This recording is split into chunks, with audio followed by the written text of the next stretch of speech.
So I have a lot of this on different devices, the happy or good memories with my family, friends, just people I met in general.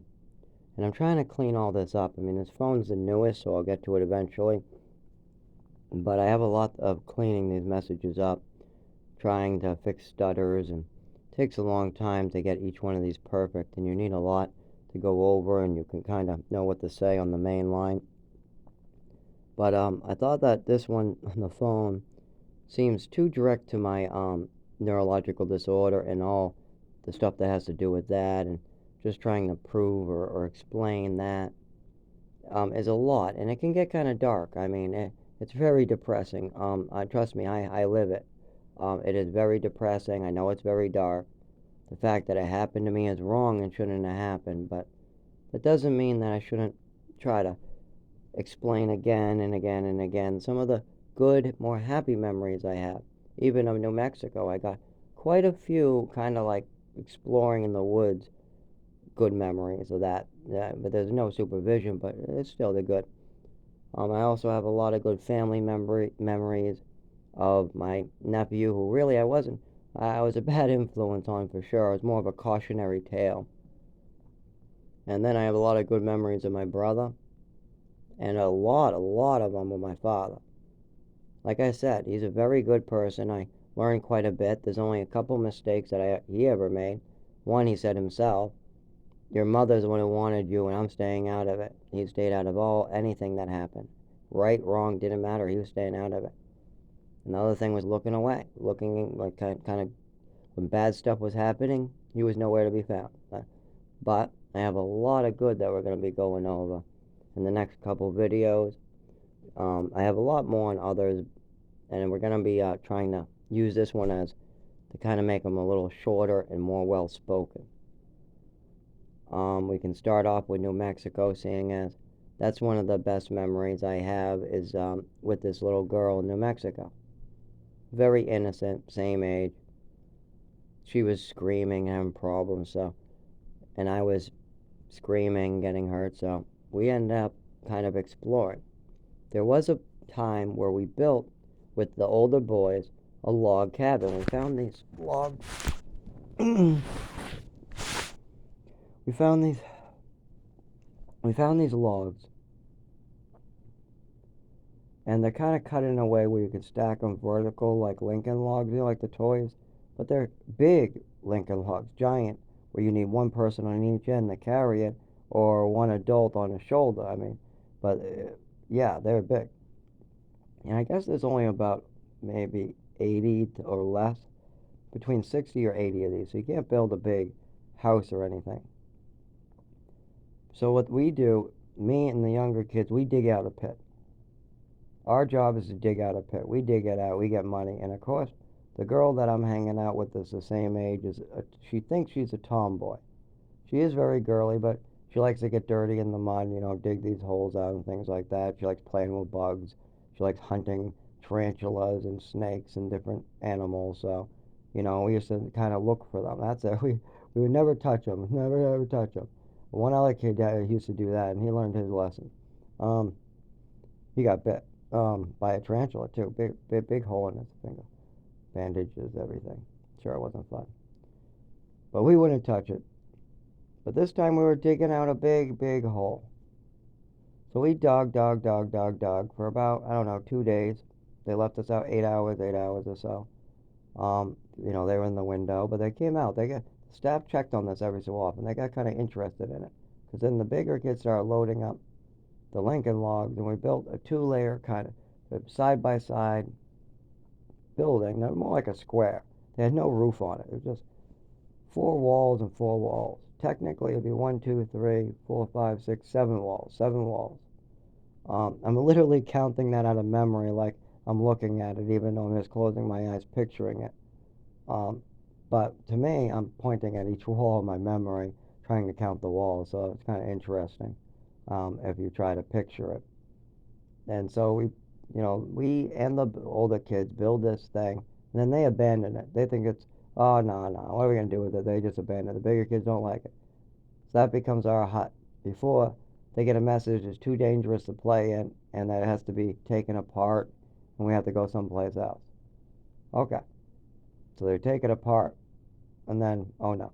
Now we're supposed to stay in the yard, by the way, but nobody ever does that. They always wander deeper in.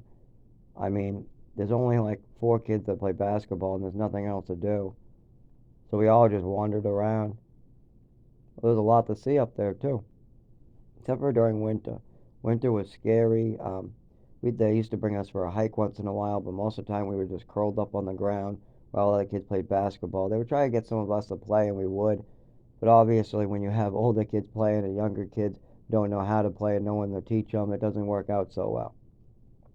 I mean, they were teaching us how to play basketball by just shooting it, but it's not like they actually wanted us to play. We ended up being on the sideline or walking around the court. So after walking around the court for a while looking for the ball, we were tired. I mean, you spend 3 months looking for a ball and not getting it once, you just find something else to do. You freeze up.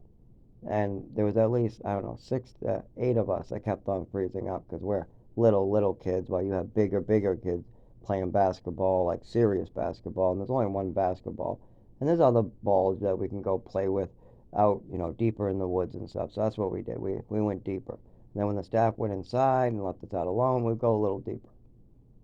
And even if we stayed in the yard, there was still always something new. There was black widows, there was diamondback. There was always plenty of stuff in the yard to look at too. Giant red ant hills up to the waist.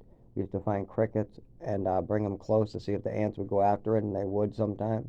It was awful. They would shoot out the ants and grab it and then pull it right back into this giant red ant hill. And if you when I say up to your waist, I mean as a kid up to your waist, as an adult up to your knee, just sand from a red anthill. If you ever seen those ant hills that you see in the cracks and crevices up here, that's nothing. These are up to your knees. That's a good memory because I thought that was interesting. These are up to a kid's waist or up to an adult's knee. These red ant hills were big, wicked big. I mean, if you fell into one, forget it. And I had a lot of memories of this tree, this apple tree that used to bloom crab apples, but in between it kept flowers for quite a long time. Now it had a lot of bees zooming around, but the funny part is me and her never seemed to get stung. We would sit under it, no problem, and never get stung, even though there's bees, hundreds of them flying around. First we were scared, but after sitting under it many times and not getting stung, we just were like, okay. And that's the least of our issue is some little bumblebees. There's probably a beehive in that tree someplace, I bet. Or maybe it was the flowers all the time. Maybe they were really into those flowers. Anyways, these are very good memories. The flowers were beautiful. The smell under that tree. The smell was fantastic. The breeze when it hit that tree just right. Fresh air that you'll never smell in the city or near a road or, no, this is fresh air. But then winter would come in, and I would shake and have to curl up behind a tree. There was even times that they forgot me. They must have missed their count, left me out there, and I didn't even know it because I was unconscious. I was just curled up and I passed out. And then I was like, "What are you nuts? You could have froze. Get in here. You know what time it is? We brought. Oh, okay. Sorry. I mean, we just got in, right? No, that was hours ago." That would happen quite a bit.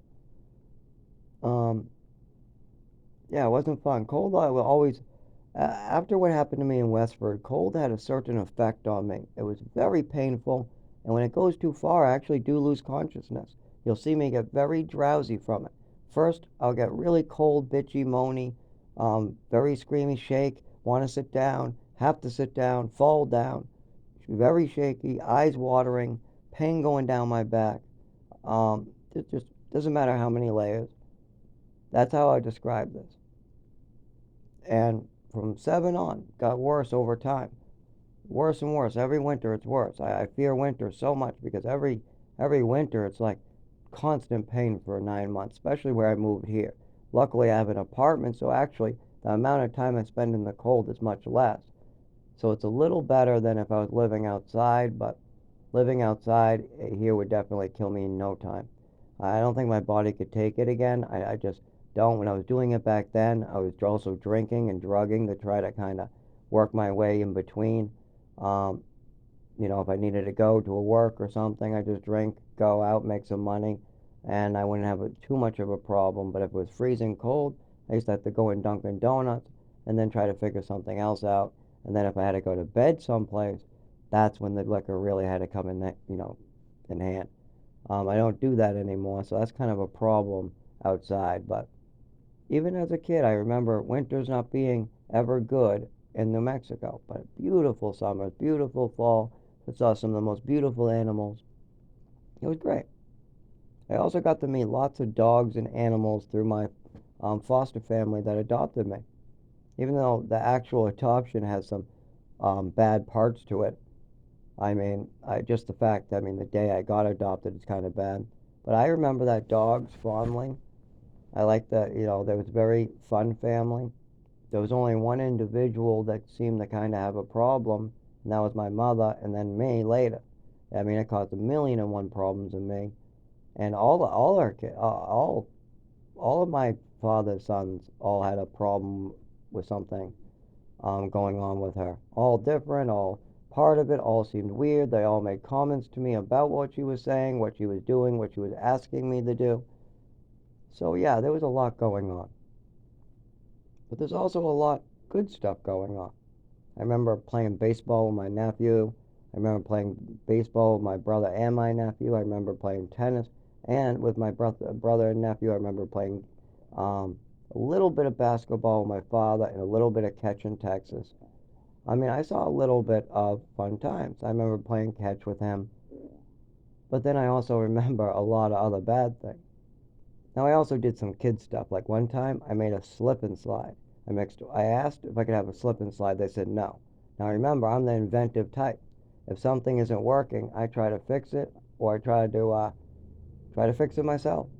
Like when my nervous system wasn't working and I asked and asked, I tried to fix it myself. This was another one of those times. I mixed soap and baby oil together and I poured it on the long hallway and I slipped and slided. And then I got severely punished in the proper way. But the medication got pretty bad when I was in Westford and when we left. So it only could happen in Massachusetts, I guess. Because I remember less of this in Texas. When I was making the slip and slide, that was a decision I made. There was no medication involved at all. Not at all. It was actually just something that fun, and I don't remember getting drugged in Texas as much. I don't remember actually, if any time, while I was living in that El Paso, Texas. I don't think I remember getting drugged. Only I remember right before my adoption. I remember that. But in Texas, I don't think I remember any for that time zone for that year or 2 years. In New Mexico, a bunch of problems. And when we came back into Maine, a bunch of problems, massive bunch of problems. Off and on with drowsiness, loss of mobility, weird statements, drunk, crazy mother. But I have a lot of good memories. I remember making these stick swords and playing with older neighbors. I do remember older neighbors making a Molotov cocktail and doing he was actually burning some newspapers. And I watched. I was thinking this older kid is also great. He also tried to give me a pocket knife and then I returned it to him. Then I wanted it later and he said it's gone. Maybe because he was stolen. I bet he stole it. I bet he was having some of these normal kid behaviors. I met another person that had their coin collection stolen from their son too. A lot of these I hear repeat. I guess they're kind of common. I'm wondering if medications have something to do with it or some of these are just common. I mean, a lot of them could just be common. But I do know medication was a big part, and that is messed up. I mean, there was something going on there for sure with me. With other people, just be cautious. I'm a cautionary tale. And I can actually say these things because it happened to me. I'm just repeating the memories I have. If you want to tell me that these memories mean something else, if I describe you a situation where I stop breathing or slow down and I go unconscious and I can't walk all of a sudden right after medication, if that means something else to you, if somebody making a phone call and they tell you to go take the kid to an ambulance and go to the hospital and then they say they're crazy and hang up on them and leave them on a pile of newspapers unconscious, if that seems normal to you, then tell me why that seems normal. Explain that situation, what happened that night. I mean, you can't explain that with just an allergy. That doesn't explain it. No. There's too many. And why would an allergy stay with you? Why would it still be causing the same exact symptoms every year for 25 years? It was just that night they were bad, then they appeared over and over when there's more sound, more stimulation. I mean, that's obvious. I mean, you can go through all these with me, but I've already done the math. There's just a lot I don't know. There's a lot more that I have to get from psychiatrists, from neurologists. The psychiatrist really can't help me, like with the nervous system issue or the neurological disorder, but he can tell me what was being done to me. When I explain these memories, he can explain maybe what was done to me, or maybe what this all means, what she said at the doctor, these records, these reports, stuff like that. But back to the good memories, because I got a list of these I got to go over. I have a lot of good memories with my nephew, but I also remember my body screwing up those memories. Like, for instance, we used to skip tiles, and I used to love it. We'd go skip tiles. But I couldn't trust my nervous system, and one day it flew a little to the right. I was aiming way to the left, and it still ended up hitting my nephew. I hated myself. I still hate myself because I couldn't even aim to the left properly. I was aiming, but my nervous system did not do what I told it. I let go too late. It's like those games where the light goes around and you gotta hit the button just in time. Yeah, those games. I used to practice those games at all the arcades because it used to help me line up my nervous system just right. I used to mess up over and over and over, and then I would just keep on practicing until I got close. Well, that's the same thing with this. When I'm trying to aim, I have to try to get close with my hand. It just doesn't go where I tell it. Not even close. Sometimes it let goes late, sometimes it let goes early, sometimes it just doesn't let go and I end up holding it. I mean, just practice. And I still today, like when I try to skip a rock, I end up sometimes hitting my left shoulder or going too far with it, or letting it go too early and then it doesn't skip. I still have problems with this. I mean, 25 years, you can't expect it to go away either, so I expect this now, and I just don't try to do anything that involves being precise. Pressing computer buttons and things like that with glowing screens, yeah, that's a little different. I have to do that, and it's different. Um, but yeah, I have good memories of skipping stones, skipping rocks, going to the ponds, going to the parks, going to the rivers with my nephew. One of them is tainted by the stupid neurological disorder. And I know the day it started. I know something happened. I know the reaction that I ended up receiving then and later in life by asking about this shows something as well. There's so much other evidence that also collaborates and shows that something was going on. I mean, the extra epicac, that's not something I want to say. That's not a story that I wanted. That's what she said. Extra. And the cup was full. These are facts. Now, if you want to tell me what that means, 8 ounce cup is filled to the rim, and I'm told to drink it. I'm told by the words extra epicac as a punishment for saying suicide and words that I was just repeating and mushrooms. What does that mean? What does that mean, extra? Why would a mother give extra of that type of medication? And why, with that other story and a lot more, and when you add them all together, you tell me what it all means. It means that she was giving prescriptions very freely. She was using more than a recommended dose of these things, and she wanted a desired effect. That's what I've been able to come up with, as well as by talking to many other people. I'm getting a lot more answers, but I always have to double check, ask, more and more and more. But after 25 years, I have some answers. So there is that really bad memory that isn't being handled, as well as there's my really bad health that I'm trying to handle. But I have plenty good more memories for you guys. That's what this one's about. I am going to keep on reminding you in different ways, probably about that one that's hurting me today, because I can feel it today. So, of course, that's going to be what my mind is on. My mind's going to be on what I'm feeling today, what is the neurological disorder going down my spine. It's also most likely the cause of part of my GI, because I probably pulled my GI during my last seizure, or I could have even done it while trying to work really hard to catch up on the bills and everything after my last seizure, running too fast, staying, 10 minutes like they asked me to after and missing the bus, lifting something that might have been too heavy. That's my fault for working too hard, maybe while after injuries might have occurred. I push myself way too hard, and I realize that, but I have little respect for my body. I do now, but I didn't for a long time. And I now understand that's because I know that some of my family had no respect for my body. None whatsoever. So why should I respect my body if they don't? But then I realized, well, just because somebody else doesn't respect your body doesn't mean that you have to do that. So then I started, years ago, started changing diets. I started really respecting my body. Now, I never went off the deep end with it. I never, shared needles or anything crazy like that. I never, had unprotected sex. That's not stuff I don't do. Actually, there was a safe girl I did that once. So I can't say that. But 99% of the time, protected and with women, and actually there wasn't that many. I like a long relationship. There was only one person that didn't have any knowledge about, or I didn't fully know them, or I wasn't dating them, or something of that type of nature. But anyways, I have good memories of those too. I have great memories of girlfriends I gotta go over.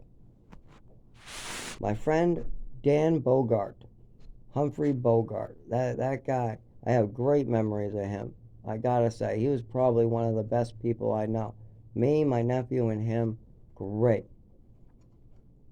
And I'm naming him after the dog and Humphrey Bogart. That's um, probably going to stay that way in this. I have it in a couple different formats, the writing, I might be changing the first name to something else.